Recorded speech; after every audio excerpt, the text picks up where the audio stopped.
تیر شوی آیاتونو کې الله تبارک وتعالى د دریو فریقو ذکر وکړه. یو د مؤمنانو متقیانو، بیا ورپسې د هغه کفارو چې ایمان نه وروړي مشرکانو، بیا ورپسې د منافقانو. او منافقانو کې هم د دوه قسمه ذکر وکړو. نو د څلورو ډلو ذکر یې وکړو. د هغوی چې کوم خویونو هغې هم ذکر کړل چې د متقیانو کوم صفات دي، د هغې دپاره چې کومې بدلې وي هغې هم ذکر کړي. بیا د کافرو دپاره چې کومه سزا وه او د هغې کوم بد خوی و هغې هم ذکر کړه. د منافقینو د دواړو ډلو نښې او علامات او د هغوی سزا دا هم ذکر شوه. یو خبره دی کې پرون درس کې مانه پاتې شوه، بیا وروستو را یاده شوه چې نن سبا زمانه کې منافق د عقیدې شته او که نه. د نبی علیه السلام زمانه کې خو عقیدې والا منافقو، لکه ړنه به کافرو په خولې به کلمه ویلې. اوس نن سبا شته او که نشته؟ نو نن سبا ډېر دي، د هغې نه زیات دي خو معلومات یې نه کېږي. نو نن سبا درې قسمه خلک دي، په دې ځان پوهېږه. یا خو به مسلماني چې د مسلمانۍ کار کوي اته به مسلمان وي، او یا به کافری چې د کفر کار کوي اته به کافر وي. او یو قسم نن سبا د نبی علیه السلام د زمانې منافق چې کوم نو نن سبا هغه ته بیا زندیق ویل کېږي. زندیق چاته وایي؟ زندیق هغه ته وایي چې د عقیده خراب وي، خو دی د خپلې غلطې او د کفر عقیدې له اسلامي رنګ ورکړي. د کفر عقیدې له څه ورکړي؟ اسلامي رنګ یې ورکړي. یعنې دې ته مسلماني وایي او مسلمان دې ته زندیق ویل کېږي. نو نن سبا د نبی علیه السلام مبارک د زمانې نه منافقان ډېر زیات دي. هغه مبارک زمانه کې چې لا وچه پاکه زمانه وه،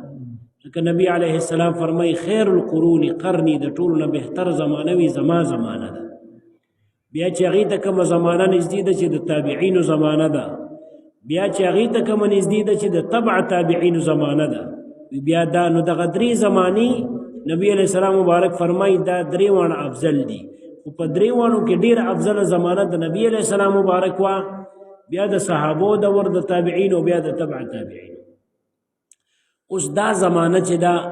دغه درې زمانې نو په دې کې رښتینوالی ډېر زیات و، امانت هم پکې ډېر و، او منافقت او دروغ دا پکې کم و. نبی علیه السلام دغه حدیث کې ویلي دي چې ثم یفشو الکذب، د دې دریو زمانو نه پس به دروغ بیا ډېر خواره شي. نو چې د نبی علیه السلام زمانه کې منافقانو، نو نن زمانه کې به نه ای بی. خو نن سبا زمانه کې د معلومات څه طریقه نشته. د نبی علیه السلام مبارک زمانه کې خو معلومات کېده که نه، مبارک به وي دغه منافق دی دا دی. یا د نبی علیه السلام یو صحابي و حذیفه رضی الله عنه، هغه ته نبی علیه السلام مبارک بعضې منافقان خولی و، بعضې پټې خبرې ورته کړې وي، نورو صحابو ته نه وي کړي. ده ته به حذیفه رضی الله عنه ته به صاحب السر وي، د نبی علیه السلام رازدار. د دې وجې نه بعضو کتابونو لیکلي دي چې د بعضو منافقانو باره کې چې د خلکو به شک و د صحابو چې یاره دا اوس منافق دی او که نه، خو داسې څه علامې به پکې د منافق هم وي او څه علامې به پکې د مؤمن هم وي. نو عمر رضی الله عنه به چې دې باره کې شک و چې یاره دا مؤمن دی که منافق دی، نو چې کله به هغه کس مړ شو نو کس به یې ولېږه ورشه حذیفه رضی الله عنه پکې شته او که نه جنازه کې. لکه حذیفه رضی الله عنه به جنازه کې نو پوه به شو چې دا مؤمن دی، نو بیا به ورغی. او که به نه نو پوه به شو چې دا منافق دی، نو بیا به نه ورته. نو د نبی علیه السلام مبارک زمانه کې خو منافقت معلومېده. اوس د معلومېدو یې څه لاره نشته، ځکه منافق څه ته وایي تا زده کړه که نه چې څه ته وایي چې ړنه کافري، او د ړنه ښځو ته نه خبرې کوو، معلومات یې نه کېږي. نور شته، نور زیات دی، نور زیات دی شته. اوس به څه کې، اوس که یو کس کلمه ویله ته به ورته مسلمان وي، که داسې یو کار یې نه کوو چې هغه بنیادي عقاید نه دي آمنتو بالله کې چې ته کوم وې، په الله باندې ایمان، د الله رسول باندې ایمان، کتابونو باندې ایمان، فرشتو باندې، تقدیر د خیر او شر د الله د طرفی، پس د مرګ ژوند او قیامت او د الله صفات او چې په دې څیزونو نه منکر نه نو دته به مسلمان وې. اوس کړه کې ډېر څه وي ځکه زما اوسته تفتیش ته شریعت اجازت نه راکوي. هغه الله ته معلوم او الله خپل پیغمبر صلی الله علیه وسلم ته وی او نبی علیہ السلام هم د سم پیجندل. قرآن عظیم شان کې الله نبی علیہ السلام ته وی چې تاسو دی په نخو باندې پیژنې خپل نخې او کوم چې دا سلور نخې د منافقانو په حدیثو کې راغلي دي چې کله خبره کوي نو دروغ وایي او چې کله د سره وعده کوي نو خلاف ورزي کوي او چې کله جنگ کوي د سره نو خراب کنځلې کوي او کله چې امانتداري کې یو څیز وسره امانت کې د نو خیانت کوي. دا سلور نخې په صحیح حدیث کې د منافقانو ذکر دي. دا خو نن سبا اکثر مسلمانانو کې شته. نو دې ته عملی منافق بیا وایي. څه معنا عملی منافق څه مطلب شو؟ یعنی عمل د منافقان وي. یو عقیدوي منافقي هغه دې ته وایي چې ړنه کافري او په خولې مسلماني. یو عملی منافق یعنی ړنه خو مسلمان دی او په خولې مسلمان دی خو عمل د منافقانو کوي. نو عملی منافق دا چې عملی منافق مسلمان وي او عمل د منافق دی عقیده د منافق نه ده. نو دا هغه منافقان دي چې هغوی کله خبره کوي نو دروغ وایي. دا ما چې کوم بیان کړل دا خویونه چې پکې وي. نو دی وجه نه د نبی علیه السلام صحابیم دغه وایي مشکات هم دا حدیث ذکر کړی دی چې انما النفاق كان على عهد رسول الله صلی الله علیه وسلم. منافقت د نبی علیہ السلام زمانه کې معلومی ده. اوس نن سبا به یا مسلمان یا به کافر او کوم چې زنديق دی نو زنديق هم نه معلومي ځکه زنديق خو خپل عقیده له اسلامي رنګ ورکړي نو هغه معلومي کې نه که داغه عقیده ښکاره شو چې د قرآن او حدیث مخالف ده نو بس بیا به هغه مقابله کوي بیا خو دومره ده چې د هغه هم پته نه لګي. نو دا د منافقانو هغه بحث کې چې کومه خبره وه نو امانه پاتې شوی او امې درته وکړله. نو اوس خو آیاتونه دوه ووي اوس به د یو تفسیر کوو ځکه څه ټایم دغې واغېشته. نو په دې خبره خو پوه شوی چې د څلورو ډلو ذکر الله وکړو مخکې آیاتونو کې د متقیانو د کافرو د منافقانو د دوه ډلو د دې څلورو ذکر وشو. اوس دې ټولو ته الله یو خبره کوي ټولو ته وایي چې یا ایها الناس یا خلکو اعبدوا ربکم د خپل رب عبادت وکړئ. کوم رب؟ الذي هغه رب خلقکم چې پیدا کړی تاسو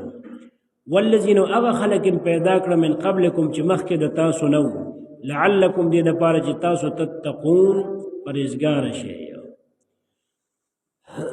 ټولو ته وایي چې ای خلکو عبادت وکړئ. نو اوس دا بیان د سدي د عقلي دلایلو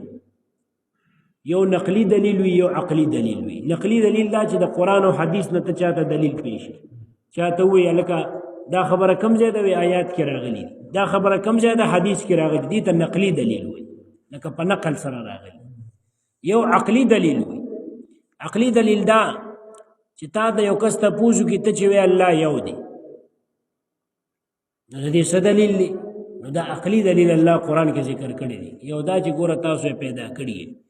بل دا چې مونږ نظر وکړو فکر وکړو نو هر یو څیز زمون په مخ کې پیدا شوی دی. انسان خو د چا رب او د چا خالق ځکه نشي جوړېدلی چې انسان په خپله چا پیدا کړی او په دې انسان دپاره څه چې په مخ د ځمکه پیدا دي نو دا مونږ وینو چې یو ټیم کې وو اوس شته او یو ټیم کې نو بیا را پیدا شو. دا هم دلیل د دې چې دا په خپله چا پیدا کړی دی نو دې څوک نشي پیدا کولی. هر یو څیز کې چې سوچ فکر کې نو دا یو ټیم کې نو او ته چې وګورې چې یو څیز کې ټکراو هم نشته لکه د کم وخت نه چې مونږه دنیا لیدلې ده نو په ژمي کې شپې اوږدې وي ورځې لنډې وي په اوړي کې شپې لنډې وي ورځې اوږدې وي اوړي کې ګرمي او په ژمي کې یخني وي. کوم چې یخ ملکونه دي هغې کې په ژمي کې واورې وي او په اوړي کې یخ موسم وي. داسې ګوره د دنیا چې څومره نظام دی کوم وخت نه چې الله پیدا کړی دی دې کې تبدیلی نه راځي. دا دلیل د دې دی چې دا یو ذات پیدا کړی دی. که دا دوه ذاتونو پیدا کړو نو دواړه به په قوت کې برابر وو. الله قرآن کې ویلي دي که په دې ځمکو اسمان کې زمانه بغیر یو خدای نه علاوه بل خدای وو نو دا نظام به ګډوډ شوی وو ځکه دا دواړه په قوت کې برابر وو. که یو کمزور او بل زورور نو کمزور خو بیا خدای نشو او که دواړه برابر وو نو خلوبې به د باندې شوي وي ښه خلوبې به شوي وي ځکه الله فرمایي نظام به ګډوډ شوي یو به وي زه شپه کومه بل به وي زه ورځ کومه او زور به برابر نو بیا خو کار خرابېده که نه اوس چې دا هر څه برابر دي ګډوډي نشته نظام کې کائناتو کې دا دلیل د دې دی چې رب یو دی ځکه یو امر چلیږي یو حکم چلیږي دویم شته نه چې هغه پکې مخې ته ورشي او چې نه داسې مه کوه داسې وکړه دې ته عقلي دلیل وایي دې ته څه وایي لکه عقل چې چا کې عقل وي که مسلمان وي او که نه خو چې په دې سوچ وکړو نو پوه به شي چې رب یو دی دې ته عقلي دلیل وایي دلته اوس الله تعالی شروع کوي په دې خبره باندې چې زه رب یم ستاسو د ټولو الله فرمایي او واحد لا شریک ما په دې باندې عقلي دلایل پیش کوي او کافر ته به ته عقلي دلیل وایي ښه کافر خو ستا قرآن نه مني که نه ستا د نبي علیه السلام حدیث مني اوس که هغه تا نه تپوس وکړي چې خدای یو دی دې څه دلیل دی ته وایې مونږ ته الله قرآن کې ویلي نو به تا ته وایي زه ستا قرآن نه منم مونږ ته حدیثو کې ویلي شوي به تا ته وایي زه ستا حدیث نه منم نه ته به ته عقلي دلیل پیش کړې لکه دا ما چې لږ غوندې پوه کړي او وړاندې قرآن عظیم الشان کې الله ډېر عقلي دلایل پیش کړي دي دی چا ته پیش کړي دا مشرکانو ته کافرانو ته چې راشئ دې باندې سوچ وکړئ تاسو کې خو عقل شته عقل وچلوئ سوچ او فکر او تدبر نه کار والی وګورئ چې الله تعالی واحد لا شریک ذات دی نو کافرو سره چې ته کلم بحث کې هغه ته کلم ته د مسلمانېدو دعوت ورکړې نو ته به ته عقلي دلیل وایي نقلي دلیل اله مني چې مسلمان شي اوس مونږ تاسو نقلي دلیل منو که نه الحمدلله مونږ مسلمانان یو ځکه منو مونږ منو چې الله واحد لا شریک ذات دی او نبی علیه السلام آخري پیغمبر دی نو هغه مبارک چې څه ویلي مونږ به منو او چې کله هغه دا نه مني نو عقلي نو دلته الله تعالی وایي چې ای خلکو اعبدوا ربکم الذي نو خلک ټول یادوي مؤمنانو ته هم وایي چې ای خلکو منافقانو ته هم وایي چې ای خلکو مخکې چې ذکر وشو کافرو ته هم وایي یهود او نصارا ټولو ته وایي چې ای خلکو اعبدوا ربکم الذي تاسو د خپل هغه رب عبادتو کې خلقکم چې پیدا کړی تاسو اوس ته به وایې چې دا مؤمنان خو عبادت کوي دي ته ولې وایي چې اعبدوا ربکم نو ګوره الله تعالی چې مؤمنانو ته وایي چې عبادت وکړي د دې معنا څه ده د دې معنا دا ده چې کوم خلک مؤمن دي خو عبادت نه کوي نو هغه ته وایي عبادت کوه ټیک شوه او چې کوم مؤمن دی خو عبادت کم کوي نو هغه ته وایي چې زیات کوه او کوم چې زیات کوي نو هغه ته وایي په دې عبادت برقرار پاتې شه په دې باندې برقرار پاتې شه عبادت کوه ځکه چې کوم یو کس عبادت ډیر کوي نو هغه د په خپل عبادت غاویره کېږي نه دی به د الله نه د فضل سوال کوي ځکه توفیق خو الله ورکوي ځکه همیشه د توفیق سوال د الله نه به کوي چې رب ما ته دا کار آسان کړي چې دا کوم عبادت ساره چې زه وکړم ډېر کله درته اراده کوي خو بس توفیق درته نه میلاویږي نو دغه رنګې دې کې دام اشاره ده چې خپل چې ستا کوم د نیکۍ لاره ده او ته پرې روانې په دې به غاویره کېږي نه په دې به کبر نه کې بلکې دلته به دې ته ګورې چې نه زما د عبادت ډېر کم دی نبي علیه السلام به څنګه عبادت کو عایشه رضی الله عنها فرمایي مبارک به دومره عبادت کو چې کله به د ډېرې ولاړې نه ته په مونځ کې د خپې مبارکې وپړسېدي او کله به د مبارک د خپو مبارکو د تلي چې کوم دي د پوندې وبچودې د ډېرې ولاړې ده نو ما ورته چې د الله رسول صلی الله علیه وسلم تاسو ته خو چې هغه کوم جایز کارونه هم چې کړي دي خو چې افضل او بهتر نه دي هم درته الله معاف کړي دي او ګناه خو د پیغمبر نه شوي نه یعنې ګناه ته نه شوي نه ده جایز کارونه چې غیر افضل دي کم کړي دي نو هغه درته الله معاف کړي دي نو ته دا دومره ځان ولې ستړی کېږي ځان د دومره تکلیف ولې ورکې نبی علیه السلام مبارک سوي ورته افلا اکون عبدا شکورا زه د الله شکر گزار بنده جوړ نشم یعنی هغه به د شکر په طور دومره عبادت کو شکر حالان کې د هغه ګنام نه و دې کې به کوشش کو دلته الله تعالی ټولو ته وایي هم مشرکانو ته څنګه وایي چې عبادتو کې د هغې معنا دا ده چې مشرکانو توبه وباسي او ایمان راوړی او د الله عبادتو کې نو دلته ټولو ته دا حکم کوي کم ذات خلقکم چې تاسو یې پیدا کړی او تاسو نه چې کوم مخکې دي هغه هم پیدا کړه نو دا دلیل د دې دی چې خالق الله تعالی دی د الله نه ما سوا بل څوک خالق نشته خالق څه ته وایي پیدا کوونکی دې وجې نه په دې اردو کې بعضې ټکي استعمالیږي هغه د شریعت په لحاظ سره غلط دي لکه شاعران یو ټکي استعمالوي ویره د دې شعر خالق فلان کې شاعر دی وی د دې شعر خالق فلان کې شاعر شاعران خپل زبان کې دا ټکي استعمالوي نو دا خبره ټیک نه ده خالق صرف الله تعالی دی چې داسې وایي چې د دې شعر جوړونکي شاعر په دې کې یا لیکونکي هغه فلان کې شاعر دی نو ټیک دی بیا نو خالق ورته ویل پکار نه دی ځکه خالق صرف الله تبارک وتعالی دی دی وجه نه په مخلوق کې چې چاته دیم د خلق عقیده ولره چې دی پیدا کولی شي نو دا شرک دی او عبادت څه ته وي د عبادت معنا مې تاسو ته یو ځل کړې مو په دې معنا باندې خلک ځان پوي کې ښه چې څوک هم ګمراه نه کړي عبادت څه ته ویل کېږي عبادت دې ته ویل کېږي چې د یو ذات د الوهیت په عقیده باندې چې ته دا زما خدای دی دا زما الہ دی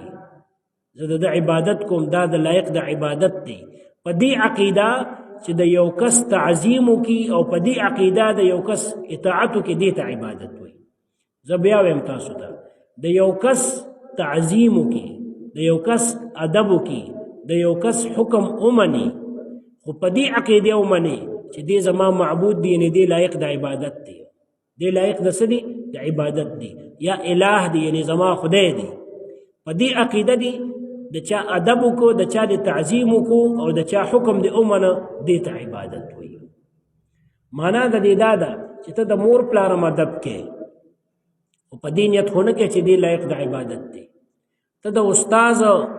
او ته د خپل عالم او ته د خپل پیر او بزرګ او د مشر او د الله د نیکانو بندگانو د هغې ادب کې خو په دې عقیده خو نه کې چې دې لایق د عبادت دی نو دا عبادت نه دی تعظیم جایز دی د الله نه ما سوا د هغه خلکو چې تعظیم والا دي خو که په نیت د عبادت دی او که نو هله بیا شرک دی او که په نیت د عبادت دی نو دا شرک نه دی حالانکه قرآن او حدیث کې د مور پلار او د نیکانو صالحانو ګوره بلکې د هر مشر حدیث شریف دی من لم يرحم صغیرنا ولم يوقر کبیرنا فلیس منا نبی علیه السلام فرمایي چا چې زمونږ په کشرانو رحم ونه که او زمونږ د مشر ادب ونه که دی زمونږ نه دی اوس ادب څه ته وایي تعظیم ته وایي که نه وایي هر مشر دینی مشر خلاصه کې چې د هر مشر دی وي ادب ونه که دی زمونږ نه دی نو اوس خو تا ته نبی علیه السلام په شرک باندې عمل د حکم کولی شي چې نه شرک کوه که چېرې هر ادب شرک او کفر وي نو بیا الله او رسول موږ ته څنګه د مور پلار د مشرانو د ادب او د تعظیم کولو او د الله شعائر چې کوم دي قرآن کې الله فرمایي ومن يعظم شعائر الله فانها من تقوى القلوب چا چې د الله د شعائرو د الله د دین د نښو تعظیم وکړو دا د زړه تقوا د الله فرمایي د الله د دین نښې څه دي نبی علیه السلام دی قرآن عظیم الشان دی حرمین شریفین دی صفا مروه ده اولیاء دي د دین عالمان دي نیکان بزرگان دي دا د الله د دین نښې دي نو چې د دې چا تعظیم وکړو دا د زړه تقوا ده دا د زړه څه ده اوس که چېرې دا تعظیم کول د الله نه ما سوا د بل چا شرک او کفر وي نو الله قرآن کې ولې وایي چې تعظیم چوکو دا تقوا ده بلکې دې پورې ویلي دي چې دا د قربانۍ څاروي نه دي دا الله تعالی قرآن کې ویلي وي دا زما د دین د نښو نه دي والبدن من شعائر الله حج په موقع چې کوم حلالېږي د حج په موقع یا د قربانۍ کې چې کوم څاروي حلالې دا ته د الله د رضا دپاره حلالې کړه دام د دین د نښو نه دي چې د دې د ادب وکړو نو تقوا او نیکي ده تاسو ادب کوئ که نه صفا کوئ او خوراک وله ورکوئ او غاړکۍ ورته اچوئ د څه دپاره کوئ چې په دې به زه د الله نزدېکت حاصلوم نو ګوره چې د قربانۍ د څاروي ادب کولی شي نو د الله د یو ولی او د دوست نشي کولی د یو عالم نشي کولی با عمله او د دین د کتابونو د حدیثو د کتابونو د قرآن د حرمینو شریفینو د صفا مروه د دې نشي کولی ان الصفا والمروه من شعائر الله قرآن کې الله وی تا ته به راشي صفا او مروه د الله د دین د نښو نه دي نو دې نه به څه کوې اوس د دې به ته تعظیم کې خو هر مسلمان د دې ادب او تعظیم کوي خو په دې نیت نه کوي چې دا لایق د عبادت نو دې وجې نه هغه تعظیم په شریعت کې د الله نه ما سوا د بل چا دپاره منع دی چې په دې نیت یې وکړي چې لایق د عبادت او چې په دې نیت نه نو دا خو الله قرآن کې ویلي دي چې کې به دومره یې ویلي دي که یو سړی بدعمل او بدکرداره مې خو چې د یو قوم مشري او راغی دله نو په دې صرف ادب وکړه چې د قوم من اتاکم کریم قوم فاکرموه حدیث دی چې تاسو تراشي د یو قوم مشر په یو قوم کې معزز او محترم کس راشي تی ادب وکړه په دې وجه باندې ادب وکړه چې دا د یو قوم مشر دی دنیا به ښه بد عملی ښه به بد کرداری اوس که یو کس فاسق دی او فاجر دی خو د یو قوم مشر دی او تعالی راغی ته صرف په دې بنیاد د دا ادب کولی شي چې د قوم مشر دی اوس د دا ادب کوم ځای کې راغلی حالانکه شریعت کې حکم دا دی چې د فاسق به اهانت کې سپکاوي به کې چې دا خپل غلط کار پرېږدي بل طرف ته حکم دا دی خو که دا د یو قوم مشر وګرځېده نو بیا به ته د هغه څه کې ادب کې نو دې وجه نه دا ټکې زده کې چې هغه تعظیم په شریعت کې د غیر الله ناجایز دی او د غیر الله د الله نه ماسوا د بل چا دپاره ناجایز دی چې کله پکې ته دا عقیده ورسره وړې چې دا لایق د عبادت نو د دغه تعظیم مستحق صرف الله دی بیا چې لایق د عبادت وګڼي او ادب یې وکړي نو هغه صرف الله تعالی دی او کنا لایق د عبادت نه ګڼي بلکې قابل عزت او قابل احترام ګڼي او الله د خدایوال عقیده ورته نه ساتي نو د هر چا خپله مرتبه ده په خپله مرتبه کې به ادب کې او نبی علیہ السلام فرمایلی انزل الناس منازلهم هر سړی په خپله مرتبه کې نه وه د هر چا خپل مقام او مرتبه دی هغه وګرځوه که په دین کې د مرتبې خیال ونه ساتو نو بیا هم ایمان نه خلاصېږي د الله خپله مرتبه ده د الله د رسول خپله مرتبه ده د نبی علیه السلام مبارک د امت چې څومره لوی خلق دي صحابه دي اهل بیت دي دغه رنګ ائمه مجتهدین دي اولیاء دي قرآن عظیم الشان دي د فقه د حدیثو کتابونه دي حرمین دي صفا مروه د هغې خپل مقام او مرتبه ده د هغې به په خپل مقام او مرتبه کې خپل تعظیم او ادب کې چاته به عقیده د خدایوالي نه لري د الوهیت نه لري د لایق د عبادت نه لري سوا د الله نه دا بالکل ثابت دي او دا بالکل بیا جایز دي یا ایها الناس خلق عبدوا عبادتو کې ربکم الذي د خپل هغه رب خلقکم چې پیدا کړی تاسو والذین هغه کسان هغه خلق پیدا کړو من قبلکم چې مخکې د تاسو نه وو لعلکم دې دپاره چې تاسو تتقون ویریږئ د هغه نه یا پرهیزګار شئ دا لعل نه دی لعل دا د امید دپاره راځي لکه وي دا کار کوه امید دی چې خیر به درته میلو شي نو دا خو هغه کس وایي چې د هغه په هغه کار کې شکي او د الله تعالی ته خو یقیني پته چې تاسو د تقوا میلو شي نو دلته بیا څنګه وي لعلکم تتقون نو لعلکم د دې دوه معناګانې دي یو معنا دا ده چې تاسو امید وکړئ چې پرهیزګاره به شئ عبادت د الله وکړئ او د هغې نه امید تاسو وساتئ نور الله ته یقیني پته چې ته به په دې ښه شي او که ښه نه شي او یا تفسیر قرطبي لیکلي چې لعله دلته بغیر د شک او د شبهې نه په معنا د کې ده یعنې لعلکم تتقون دې دپاره چې تاسو پرهیزګار شئ دې دپاره نو د الله به دلته بیا د امید معنا نه کې که د امید معنا کې نو معنا به دی چې تاسو امید وساتئ او که نه لعلکم دې دپاره چې تاسو پرهیزګار شئ نو عبادت د الله وکړئ صدق الله العظیم اللهم